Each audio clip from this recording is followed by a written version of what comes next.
Kami dari kelas 1 6A07 akan mempresentasikan tugas mata kuliah Sistem Informasi Akuntansi dengan judul Prosedur Pembelian pada Best Western Plus Kemayoran Hotel dengan nama anggota Anissa Wulandira, Sri Mulyani Hutagalung, Salwa Tuanaya, Kosolaus Desprian Veriko. Pendahuluan. Perusahaan adalah tempat di mana terjadinya kegiatan produksi sebuah barang atau jasa. Perusahaan merupakan suatu lembaga atau organisasi yang menyediakan barang atau jasa untuk dijual ke masyarakat dengan tujuan meraih laba atau keuntungan. Perusahaan harus dapat beroperasi secara efektif dan efisien untuk mencapai tujuan yang diinginkan. Maka itu dibutuhkan sistem informasi akuntansi yang baik. Sistem Informasi Akuntansi atau SIA merupakan sistem yang dirancang untuk mengumpulkan dan menampilkan informasi akuntansi sehingga akuntan dan eksekutif perusahaan dapat membuat keputusan yang tepat. Sistem ini dianggap sebagai komponen penting dari kantor keuangan di seluruh dunia, di mana sebagian besar berbasis perangkat lunak dan dapat diterapkan sebagai bagian dari solusi teknologi informasi perusahaan. Konsep dasar sistem. Pengertian sistem. Sistem sendiri adalah sekumpulan elemen, himpunan dari suatu unsur, komponen fungsional yang saling berhubungan dan berinteraksi satu sama lain untuk mencapai tujuan yang diharapkan. Menurut Ludwig von Bartholdy, sistem adalah sekumpulan unsur yang saling terikat antara satu sama lain dalam suatu relasi di antara hubungan unsur tersebut dengan lingkungannya. Menurut L. Alcoff, sistem adalah kesatuan secara konseptual atau fisik yang terdiri atas berbagai bagian yang saling bergantungan dan berkaitan. Karakteristik sistem. 1. Komponen sistem atau komponen. Sistem terdiri atas berbagai komponen yang saling berinteraksi dan bekerja sama. 2. Batasan sistem atau boundary adalah daerah batasan sistem yang satu dengan lainnya atau dengan lingkungan kerjanya. 3. Subsistem adalah bagian dari sistem yang berinteraksi satu sama lain demi mencapai tujuan yang sesuai sasaran. 4. Lingkungan luar sistem atau environment. Artinya, sistem yang berada di luar batasan yang mana dipengaruhi oleh operasi sistem. Yang kelima, penghubung sistem atau interface antar subsistem tertentu dihubungkan oleh media penghubung. Adanya media ini memungkinkan prosedur pengaliran sumber daya dari satu subsistem ke subsistem lainnya. Yang keenam, masukan sistem atau input adalah energi yang masuk ke dalam sebuah sistem seperti peralatan dan sinyal. 7. Keluaran sistem atau output. Hasil energi yang telah diolah serta diklarifikasikan sebagai keluaran yang berguna dan sisa pembuangan. Yang ke-8, pengolahan sistem atau proses. Tiap sistem dapat memiliki suatu bagian pengolahan yang bisa mengubah masukan dan input menjadi keluaran atau output. Yang ke-9, pengolahan sistem atau proses. Tiap sistem dapat memiliki suatu bagian pengolah yang tidak mengubah masukan atau input menjadi keluaran atau output. Yang ke-10, sasaran sistem atau objek adalah tujuan yang ingin dicapai oleh sistem. Elemen sistem. Yang pertama itu, sistem memiliki tujuan masing-masing. Tujuan ini yang membuat sistem menjadi terarah dan bergerak sesuai kendalinya. Yang kedua itu masukan, sebagai sesuatu yang dimasukkan ke dalam sistem untuk kemudian diproses. Yang ketiga adalah proses. Bagian atau cara yang ditempuh untuk melakukan perubahan dari masukan atau input menjadi keluaran atau output. Yang keempat itu keluaran, hasil dari proses yang dilakukan sebelumnya. Yang kelima adalah batas. Tiap sistem perlu dibatasi dan perlu dipisahkan sesuai tujuannya. Yang keenam, mekanisme pengendali. Mekanisme ini dilakukan dengan memakai umpan balik yang sama digunakan untuk pengendalian input atau masukan serta proses pengolahan input menjadi output. Yang ketujuh, lingkungan. Segala sesuatu yang berada di luar sistem.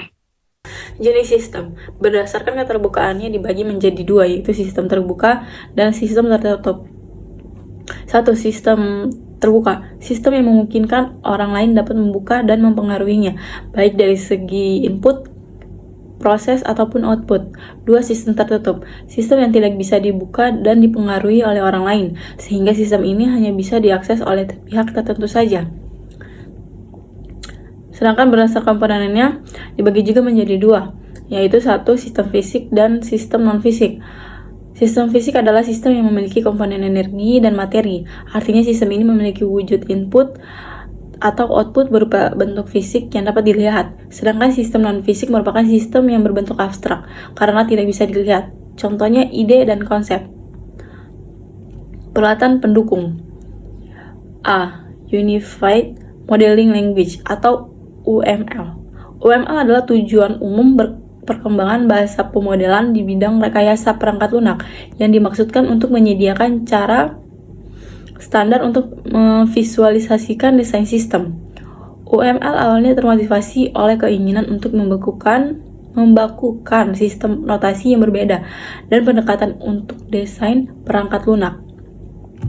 B. Diagram UML. Diagram ini dapat dilihat di bawah ini. Saya akan menjelaskan diagramnya saja. Kelas diagram. Kelas diagram atau diagram kelas ini menggambarkan struktur sistem dari segi pendefinisian kelas-kelas yang akan dibuat untuk membangun sistem. 2. Objek diagram. Diagram objek ini menggambarkan struktur sistem dari segi penanaman objek dan jalannya objek dari dalam sistem. 3. Komponen diagram.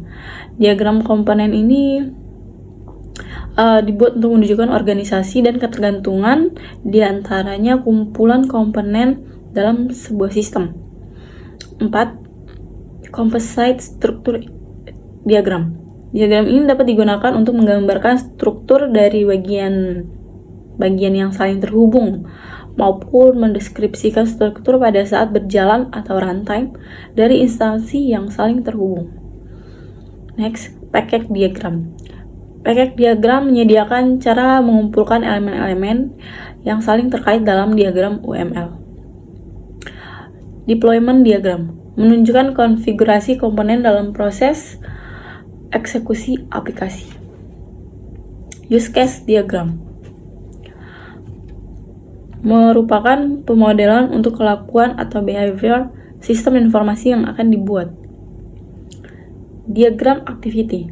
Diagram aktivitas ini menggunakan workflow atau aliran kerja atau aktivitas dari sebuah sistem atau proses bisnis atau menu yang ada pada perangkat lunak.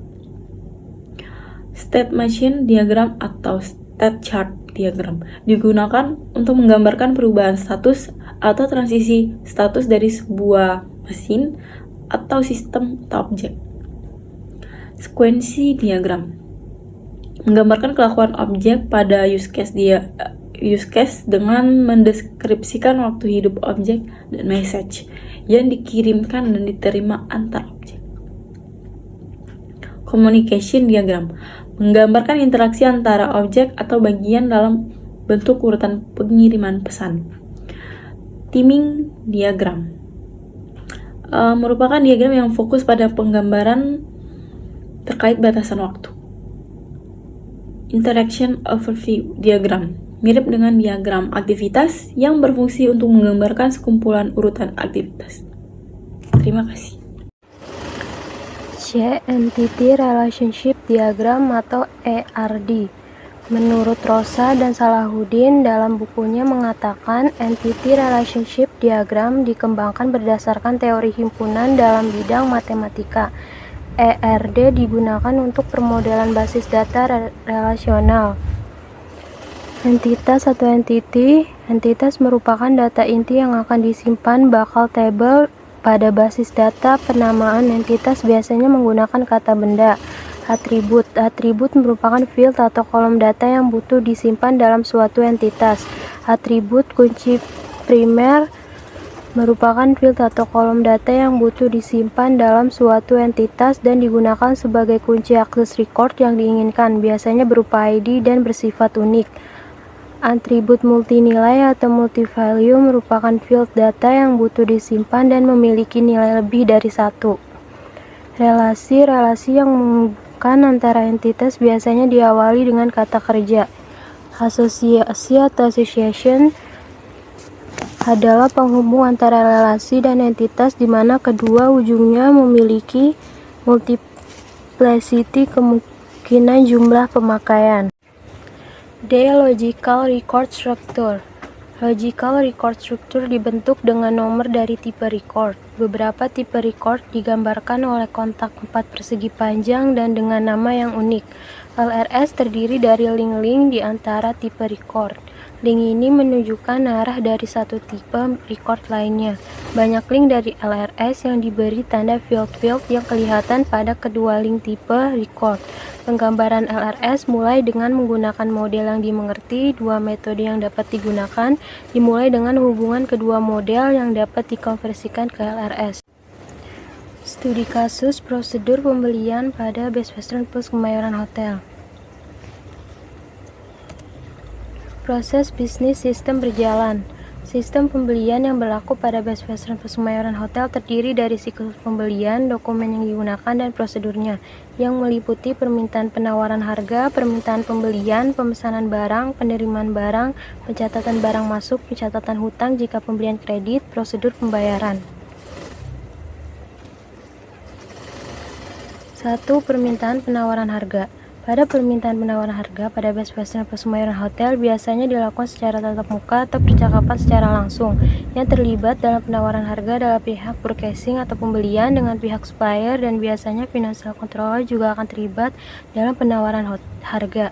Jika sudah mendapatkan keputusan dari penawaran harga, setelahnya supplier akan mengirimkan price list kepada pihak pembelian atau purchasing, yang nantinya untuk pihak purchasing melihat harga untuk permintaan barang.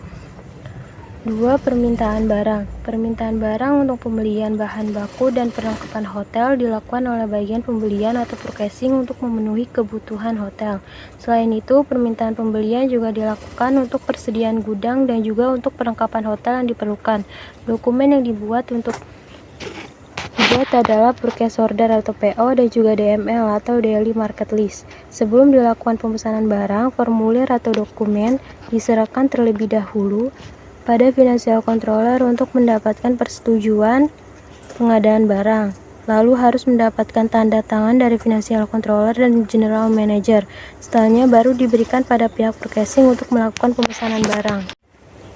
3. Pemesanan barang. Setelah adanya permintaan barang, pihak purchasing akan melakukan pemesanan barang kepada supplier. Best Western Plus Kemayoran Hotel dengan banyak supplier. Setiap supplier dipesan produk yang berbeda, menyesuaikan dengan kemampuan supplier dalam memenuhi kebutuhan hotel. Dalam pemesanannya pun berbeda di setiap supplier. Ada supplier dengan pemesanan menggunakan PO, purchase order, lalu diserahkan secara langsung kepada supplier, dan juga ada yang hanya melalui media WhatsApp dengan menunjukkan DML atau PO. 4. Penerimaan barang. Untuk beberapa komoditas, supplier mengantarkan langsung menuju hotel Best Western Plus Kemayoran Hotel. Dokumen yang dibutuhkan adalah surat jalan dan invoice serta nota untuk pihak pembelian sebagai bukti penerimaan barang. Bagi pihak supplier juga menerima lembar tanda terima. 5. Pencatatan barang masuk. Pada pencatatan barang masuk memerlukan dokumen surat jalan untuk pihak supplier, dan setelahnya pihak supplier memberikan surat barang yang dibawa untuk menyesuaikan dengan dokumen permintaan barang. Jika ada yang kurang atau yang rusak, pihak pembelian akan melakukan komplain kepada pihak supplier untuk mempertanggungjawabkannya. 6. Pencatatan hutang. Pencatatan hutang sangat diperlukan jika pembelian secara kredit. Untuk bisa mengetahui dengan tepat besaran hutang yang harus dibayarkan, pencatatan hutang yang dilakukan oleh bagian purchasing atau pembelian di Best Western Plus Kemayoran Hotel dengan pencatatan manual yang pencatatannya dihitung per bulan. 7. Prosedur pembayaran. Prosedur pembayaran dilakukan setelah barang yang diterima sudah lengkap dan sesuai dengan permintaan barang. Bagian purchasing atau pembelian menyerahkan bukti penerimaan barang beserta lampiran invoice kepada bagian keuangan untuk dibuatkan tanda terima, yang kemudian bagian keuangan memproses pembayarannya. Sistem berjalan. Sistem berjalan adalah suatu proses atau langkah-langkah yang menunjukkan perjalanan data atau dokumen pada satu sistem atau proses keluar masuknya berkas yang terjadi pada suatu sistem yang sedang berjalan atau berlangsung. Berikut ini merupakan diagram activity berjalan pada Best Western plus Kemayoran Hotel.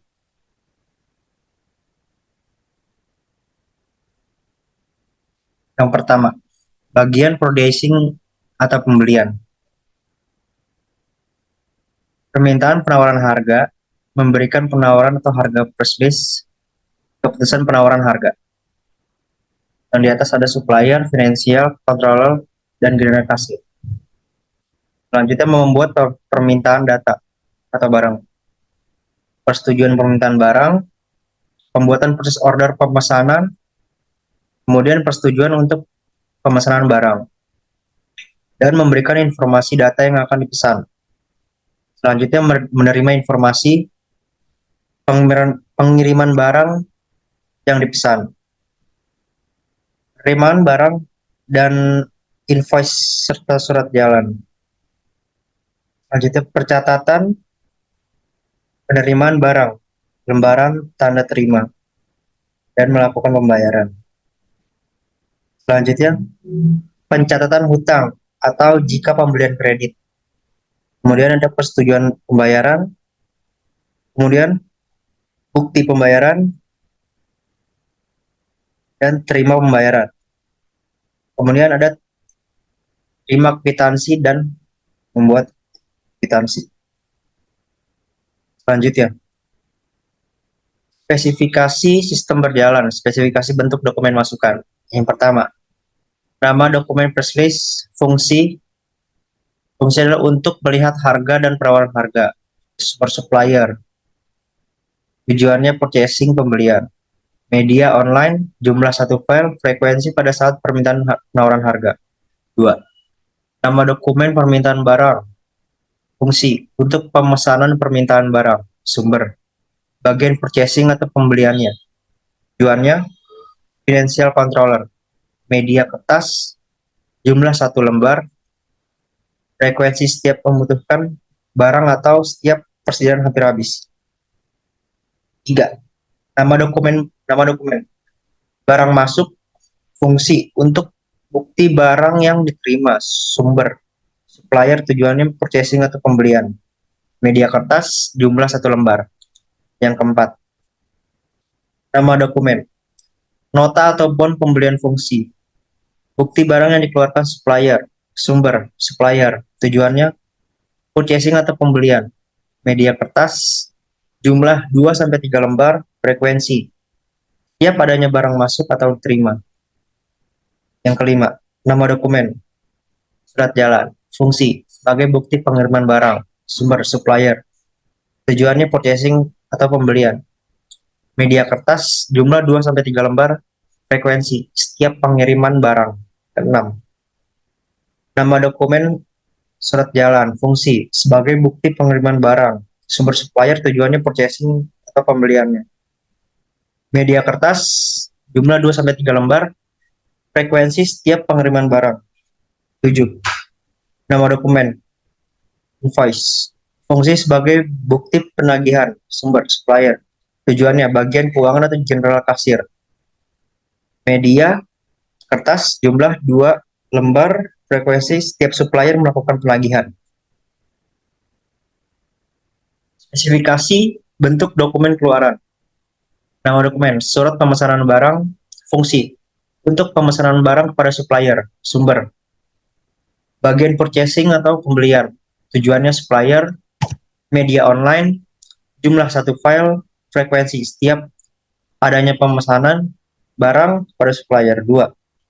Nama dokumen, tanda terima, fungsi, sebagai bukti barang yang dikirim sudah diterima, sumber supplier, tujuannya pembelian atau purchasing, media kertas, jumlah satu lembar, frekuensi setiap barang yang dikirim sudah diterima.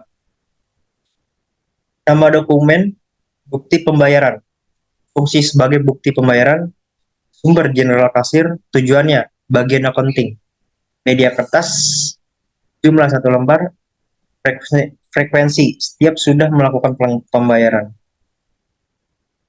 Selanjutnya penutup, Kesimpulan.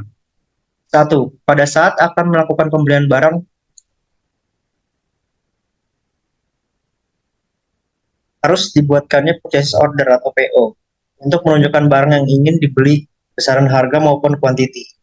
PO yang dibuat harus sudah ditandatangani oleh General Manager atau GM dan Financial Controller atau FC untuk segera diorder. Yang kedua, saat penerimaan barang, ada yang menggunakan tanda terima dari instansi dan ada yang dari supplier.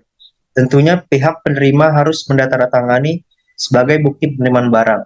Yang ketiga, pembelian kredit menyebabkan adanya hutang, samping itu juga mengurangi pengeluaran kas hotel yang berdampak pada perputaran kas perusahaan yang nantinya akan mempengaruhi efektivitas arus kas perusahaan. Saran.